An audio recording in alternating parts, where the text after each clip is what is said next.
Welcome to the Deep Dive.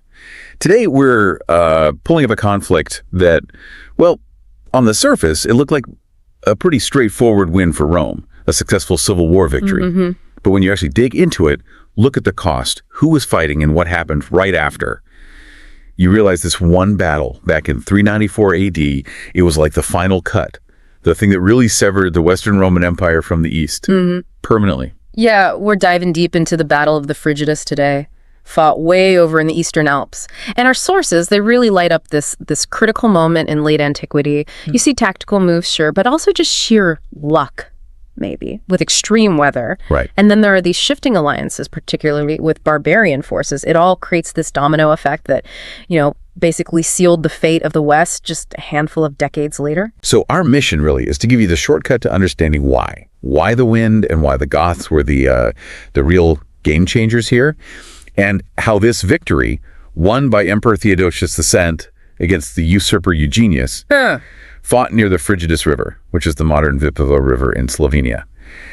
How this win was actually, in the long run, a profound political and military disaster. And to get how bad that disaster was, you first have to appreciate the stakes. I mean, this wasn't just some minor skirmish over taxes or something. Yeah. This was a full-blown civil war, fought September 5th and 6th, 394 AD. And it was meant to restore order, yes, but maybe more fundamentally, it was going to decide the religious and political future of the whole empire. Theodosius, he was the Eastern Emperor. He's marching west, not just to crush Eugenius and his top general Arbogast, but also, crucially, to cement the dominance of Nicene Christianity. Was the religious part really as big a deal as the politics? Oh, absolutely. Maybe even more so, in terms of the passion involved. Eugenius had very deliberately courted the old guard in Rome, the senatorial aristocracy. These were powerful people who held on to the traditional, well, let's just say it, pagan beliefs. Right, the old ways. Exactly, and the sources are pretty clear. Eugenius basically gave them the green light to bring back pagan practices. Most famous example, restoring the altar of victory in the Senate house in Rome. That was a huge symbol. An altar. Yeah, that had been removed by earlier Christian emperors, hadn't it? It had. And its removal, then its restoration, that had been a major point of conflict for decades, a real flashpoint. So Theodosius winning at Frigidus, it wasn't just putting down a rebellion, it was basically shutting the door hard on the last serious challenge to the Christian state. People saw it as like divine proof, didn't they? His supporters certainly did. It was absolutely framed that way. So you've got one battle deciding geopolitics, military structure, and religious identity, all packed into two incredibly intense days of fighting. Okay, so let's unpack the armies then, because this was a massive undertaking on both sides. Sources suggest they were pretty evenly matched, size-wise. Something like 40,000, 50,000 soldiers each. Roughly, yeah. The number, they're always a bit fuzzy from this period, but parity seems about right. But the composition of those armies, that tells a much more interesting story about where the Roman military was actually heading. Okay, tell us about Theodosius's Eastern army first. Right. So Theodosius is the emperor. He's in overall command, but his key field commanders were Timesius, handling the Roman infantry, and then maybe the most significant figure for the future, Stilicho. Stilicho, Magister Utriest Militia, master of both cavalry and infantry. That's him. A name you definitely need to remember. He's going to basically run the Western Empire during its final chaotic decades. But the makeup of the army itself, that's what's really striking, isn't it? Theodosius was leaning heavily on non-Roman troops. Hugely reliant. We're talking a massive chunk of Gothic foederati. These are federated troops, allied groups. They fought under their own leaders. Specifically, we hear about Alaric and Gaius leading them. Alaric. The very same Alaric who sacks Rome later. Yeah. Plus, Theodosius had Allan and Hun auxiliary cavalry. This is not your grandfather's Roman legion, It's a mosaic, a coalition. And these foederates, explain that a bit more. They weren't just recruits mixed into the legions. No, not at all. That's the key difference. They weren't Roman citizens integrated into the standard structure. They were autonomous groups, tribal allies, settled within the empire's borders. They fought for the emperor based on treaties for Adara, but their first loyalty, that was to their own tribe, their own leaders. So they filled a gap, provided manpower the Romans desperately needed. Exactly. Roman legions had taken huge hits in recent decades. Think Adrianople in 378. Catastrophic losses. So these foederati provided crucial manpower, especially cavalry, which the East had in spades compared to the West. Okay, let's flip to the Western army then. Eugenius's side.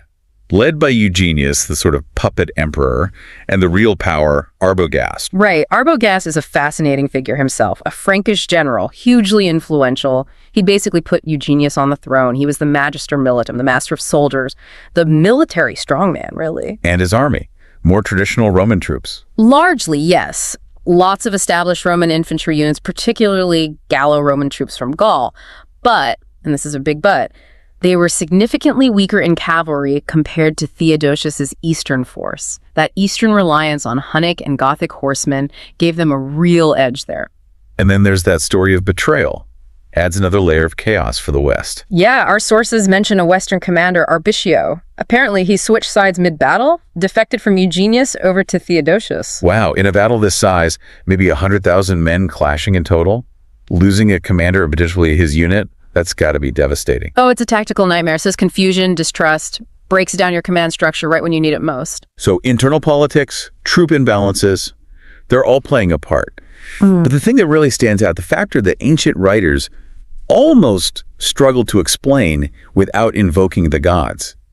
That was the weather, wasn't it? Absolutely. This is where the story gets really visceral. We have to talk about the Bora wind. Right. For anyone listening who hasn't experienced it, the Bora isn't just a stiff breeze. It's this ferocious, intense northerly wind. It funnels down through the passes in the eastern Alps, can be incredibly powerful, like hurricane-force gusts sometimes. Exactly. And during the critical second day of the battle, this wind just starts howling. And it's blowing directly into the faces of Eugenius's Western army. Imagine trying to stand your ground, hold a shield wall. Forget it. It would rip formations apart. Holding shields, standards, utterly exhausting. But even worse, it completely neutralized their missile troops, their archers, their javelin throwers. And there's that incredible detail in the sources. Almost sounds like something out of a movie. That arrows and javelins weren't just stopped by the wind. They were reportedly blown back, hitting their own guys. Can you imagine the psychological impact of that? It's not just a tactical problem. It's like the elements themselves, maybe even the heavens, are fighting against you. And that's precisely how Theodosius and his predominantly Christian army interpreted it. For them, the wind was this huge boost, a tailwind pushing them forward, giving them momentum, divine intervention, clear as day. So whether you see it as a miracle or just, catastrophically bad timing for Eugenius with the local weather patterns? Either way, the Bora materially changed the outcome. It tipped the balance in a huge, closely fought battle. So nature plays this incredible role. But the human cost, particularly on the first day, yeah, that fell disproportionately on Theodosius' allies, didn't it? Let's dig into that double-edged sword. Yeah. The Gothic foederati. Because Theodosius won, yes, but the price involved damaging the loyalty of his most powerful fighting force. Right. This is the deep irony, the historical paradox of Frigidus. Theodosius needed to break Eugenius's lines on that first day. They were well defended, but he also wanted to preserve his own core Roman legions. They were expensive, experienced, valuable. So he used the Goths. He threw the Gothic foederati, including Alaric and his warriors, into the absolute fiercest fighting, the most dangerous assaults right up front. And the Goths took horrendous casualties. Catastrophic losses. Some sources suggest maybe up to 10,000 Goths died on that first day alone. 10,000. That's staggering. It is. Now, from Theodosius's perspective, maybe it was tactically sound. Use your expendable allied troops to soften up the enemy, wear them down. Expendable, yeah. But think about it from Alaric's perspective. He survives, but he sees thousands of his people slaughtered on the front lines, essentially to save Roman lives. What does he take away from that? Not loyalty, I imagine, more like resentment, a feeling of being used, betrayed. Exactly. He doesn't see a successful joint victory. He sees his people being deliberately sacrificed. He now understands exactly how much or how little the Roman emperor values Gothic lives when push comes to shove. And that changes everything for the future relationship, doesn't it? It turns Alaric from maybe a potentially loyal, if self-interested ally, into someone with a deep, burning grievance. Precisely. And this whole episode, the reliance on these semi-independent barbarian forces and then the way they were arguably exploited at Frigidus, it just accelerates this process people call the barbarization of the Western military. It hammered home that the West's defense was now utterly dependent on groups whose loyalty was conditional at best, and whose leaders, like Alaric, were now dangerously ambitious and deeply resentful. So let's trace the immediate aftermath. Theodosius wins the battle. Eugenius is caught, executed pretty quickly. What about Arbogast, the power behind the throne? Arbogast manages to escape the battlefield initially, but he sees the writing on the wall. He commits suicide a few days later. So total victory for Theodosius. He is now, briefly, the sole ruler of the entire Roman Empire, east and west, and Christian rule is absolutely cemented. But this moment of unity, it's incredibly short-lived, isn't it? Barely 5 months. That's all the reunited empire lasted. Theodosius falls ill and dies in Milan in early 395 AD, January 395. And his death triggers the final split. The formal, definitive, permanent split. This wasn't just an administrative convenience anymore. On his deathbed or in his will, Theodosius divided the empire between his two sons. Arcadius got the east, and his younger son, Honorius, got the west. And that was it. The end of any real attempt to govern the whole thing as one entity? Pretty much. And crucially, the western half, under the young Honorius, inherited all the problems magnified by the Frigidus. It inherited a severely depleted military. The battle had essentially wiped out the West's main operational field army. Right when they most needed it. Exactly. Right when Alaric, now leading the Visigoths and absolutely furious about the sacrifice of his men at Frigidus, starts looking for opportunities, the West is left incredibly vulnerable. And with Honorius being just a boy who actually runs things in the West. Power immediately consolidates around Stilicho. Remember him? Theodosius's top general at Frigidus. He becomes the regent for Honorius, the commander-in-chief, the de facto ruler.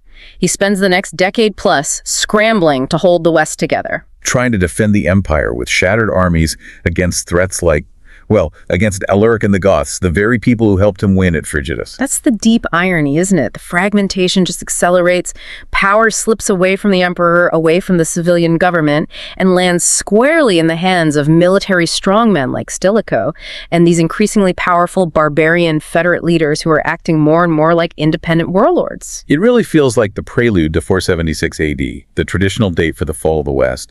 The resources burned, the Roman troops lost, the alliances broken or strained at Frigidus. It just made dealing with the Visigoths, the Vandals, everyone else, almost impossible. It did. Contrast that with the East, with Byzantium. They came out of Frigidus relatively intact. Their core legions weren't decimated in the same way, and critically, they weren't the ones directly responsible for Alaric's massive losses. They had the resources, the stability, the continuity to manage the fallout much more effectively. They survived, didn't they? For another 1,000 years. So the Battle of the Frigidus. Yeah.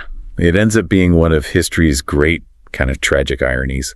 A massive victory fought under the banner of Christian unity meant to strengthen Rome. And it achieved the exact opposite in the long run. Yeah, it cemented Christian dominance, sure. But militarily, it bled the West white. And politically, it empowered the very forces that would soon be knocking down Rome's gates. It's a perfect, if brutal, illustration that winning the battle isn't always winning the war. Theodosius secured his immediate goals, his dynasty, his religion, but the price was the long-term viability of the entire western half of the empire. Which brings us to our final thought for you to consider. Theodosius won, partly by design, by heavily relying on allies like Alaric, allies he seemed willing to sacrifice in large numbers. So the question is, given that the long-term cost of that victory won in that Alpine pass, aided by that incredible wind, was the fatal weakening of the West, the rise of Alaric, and eventually the sack of Rome itself, was winning the Battle of the Frigidus actually worth it for the empire it was supposed to save?